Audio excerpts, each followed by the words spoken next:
আসসালামু আলাইকুম রহমতুল্লাহ। তো অনেক দিন পরে আজকে রোদ উঠছে আর প্রতিনিয়ত বৃষ্টি হচ্ছিল।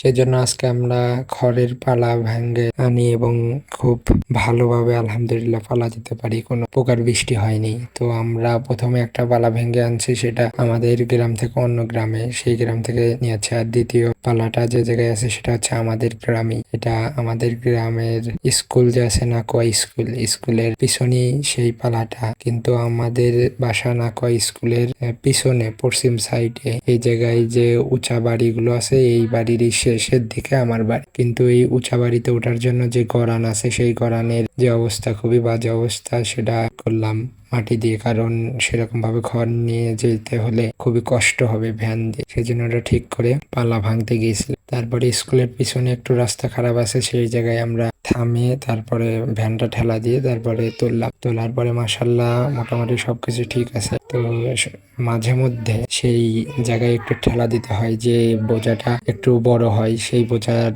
জন্য একটু মাঝে মধ্যে ঠেলা দিতে হয় খড়ের যে গাড়ি আছে সেই গাড়িটা।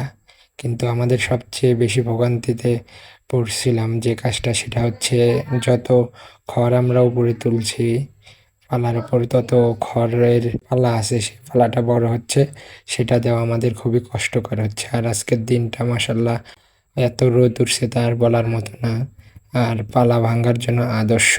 তো সবারই তৃষ্ণা পাইছে, একটু সবাই পানি পিপাসার জন্য কাজ করতে পারতেছে না, সেই জন্য সবাই একটু একটু করে ঠান্ডা পানি খাওয়া হলো। তো ঠান্ডা পানি খাওয়ার শেষে মোটামুটি ক্লিয়ার কাম। তো তারপরে আমরা যে কাজটা করলাম, পানি যেন, বৃষ্টির পানি যেন পালার উপর না পড়ে, সেই জন্য উপরে যে ত্রিফালা আছে সেই ত্রিফালাটা দিলাম। তো আমাদের জন্য সকলে দোয়া করবেন। আসসালামু আলাইকুম রহমতুল্লাহ।